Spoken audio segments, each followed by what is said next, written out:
ನಮಸ್ಕಾರ ವೀಕ್ಷಕರೇ, ನಿಮಗೆಲ್ಲರಿಗೂ ಉಡುಪಿ ಸ್ಮಾರ್ಟ್ ಕಿಚನ್ ಯೂಟ್ಯೂಬ್ ಚಾನಲ್ಗೆ ಮತ್ತೆ ಸ್ವಾಗತ. ಇವತ್ತು ನಾನು ನಿಮಗೆ ಚಿಕನ್ ಕಬಾಬ್ ರೆಸಿಪಿಯನ್ನು ತೋರಿಸ್ತಾ ಇದ್ದೀನಿ. ಯಾವುದೇ ರೀತಿ ಬಾಣಲೆಗೆ ಅಂಟ್ಕೊಳ್ಳದೆ, ಕಲರ್ಸ್ ಯೂಸ್ ಮಾಡದೆ, ಹೈಜೀನಿಕ್ಕಾಗಿ ನಾವು ಹೇಗೆ ಮನೆಯಲ್ಲಿ ಚಿಕನ್ ಕಬಾಬ್ ಮಾಡ್ಕೊಳ್ಬೋದು ಅನ್ನೋದನ್ನು ನಾನು ಈ ವಿಡಿಯೋದಲ್ಲಿ ತೋರಿಸ್ತಾ ಇದ್ದೀನಿ. ಬನ್ನಿ, ಹಾಗಿದ್ರೆ ಮಾಡೋದು ಹೇಗೆ ಅಂತ ನೋಡ್ಕೊಳ್ಳೋಣ. ಇಲ್ಲಿ ನಾನು 1 kg ಚಿಕನನ್ನು ಇಟ್ಕೊಂಡಿದ್ದೇನೆ. With skin, without skin, boneless ಯಾವ್ದು ಬೇಕಿದ್ರೂ ತೊಗೊಳ್ಬಹುದು. ಇಷ್ಟು ಸೈಜಲ್ಲಿ ನಾನು ಚಿಕನನ್ನು ಕಟ್ ಮಾಡಿ ಇಟ್ಕೊಂಡಿದ್ದೇನೆ. ನೀವು ಬೇಕಿದ್ರೆ ಇನ್ನೂ ಚಿಕ್ಕ ಸೈಜಲ್ಲಿ ಕೂಡ ಕಟ್ ಮಾಡಿ ಇಟ್ಕೊಳ್ಬಹುದು.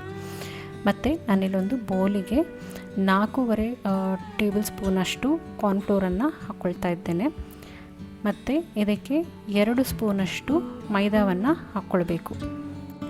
ಕಾರ್ನ್ಫ್ಲೋರ್ ಕ್ರಿಸ್ಪಿನೆಸ್ಸನ್ನು ಕೊಡುತ್ತೆ, ಹಾಗೆ ಮೈದಾ ಬೈಂಡಿಂಗಿಗೆ ಹೆಲ್ಪ್ ಮಾಡುತ್ತೆ. ಇದಕ್ಕೆ ನಮಗೆ ಸ್ವಲ್ಪ ಅರಿಶಿನ, ಹಾಗೆ 2 ಟೀ ಸ್ಪೂನಷ್ಟು ಕಾಶ್ಮೀರಿ ಚಿಲ್ಲಿ ಪೌಡರನ್ನು ಹಾಕ್ಕೊಳ್ತಾ ಇದ್ದೇನೆ.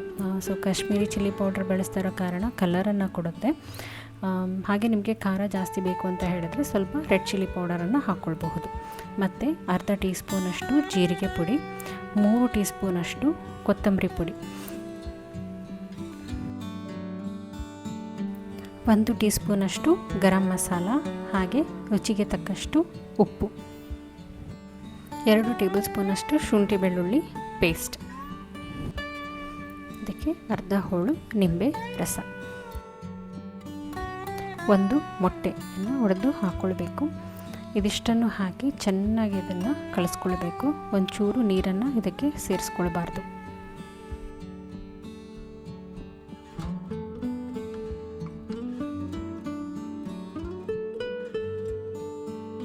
ಕಲಿಸ್ಕೊಂಡಿದ್ದಾದ ಮೇಲೆ ಇದಕ್ಕೆ ನಾವು ತೊಳೆದಿಟ್ಟಿರುವಂತಹ ಚಿಕನನ್ನು ಸೇರಿಸ್ಕೊಳ್ಬೇಕು.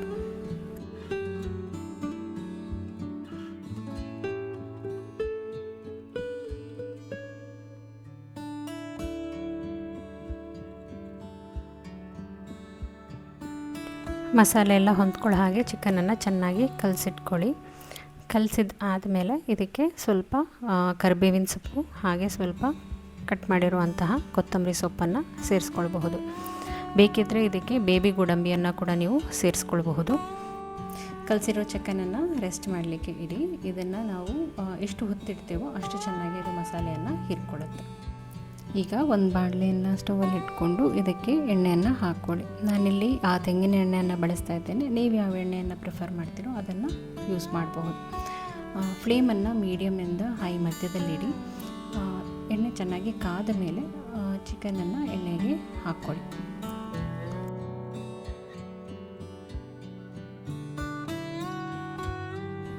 ಎಣ್ಣೆಗೆ ಹಾಕಿದ ಮೇಲೆ ಇದನ್ನು 1 ರಿಂದ 2 ನಿಮಿಷ ಹಾಗೆ ಇಡಿ. ಸೌಂಟನ್ನು ಹಾಕಿ ಮಗಿಸ್ಲಿಕ್ಕೆ ಹೋಗಬೇಡಿ. 2 ನಿಮಿಷ ಆದಮೇಲೆ ಇದನ್ನು ಸೌಂಟಿಂದ ಮಗಿಸ್ತಾ ಎಲ್ಲ ಕಡೆ ಚೆನ್ನಾಗಿ ಬೇಯಿಸ್ಕೊಳ್ಬೇಕು. 2 ರಿಂದ 3 ನಿಮಿಷ ಚೆನ್ನಾಗಿ ಕಾದ ಮೇಲೆ ನೂರೆ ಸ್ವಲ್ಪ ಕಡಿಮೆ ಆಗ್ತಾ ಹೋಗುತ್ತೆ. ನೂರೆ ಕಡಿಮೆ ಆಗ್ತಾ ಇದ್ದಾಗೆ ನಾವು ಇದನ್ನು ತೆಗಿಬಹುದು. ಇಲ್ಲಿಗೆ ನಮ್ಮ ಚಿಕನ್ ಕಬಾಬ್ ರೆಡಿಯಾಗಿದೆ. ನೋಡಿದ್ರಲ್ಲ, ಹೈಜೀನಿಕ್ಕಾಗಿ, ಕಲರ್ಫುಲ್ಲಾಗಿ ಹೇಗೆ ನಾವು ಚಿಕನ್ ಕಬಾಬ್ ಮನೆಯಲ್ಲಿ ಮಾಡ್ಕೊಳ್ಬಹುದು ಅಂತ. ಈ ರೆಸಿಪಿ ನಿಮಗೆ ಇಷ್ಟ ಆಗಿದರೆ ಲೈಕ್ ಮಾಡಿ, ಶೇರ್ ಮಾಡಿ, ಹಾಗೆ ಸಬ್ಸ್ಕ್ರೈಬ್ ಮಾಡೋದನ್ನು ಮರಿಬೇಡಿ. ಧನ್ಯವಾದಗಳು.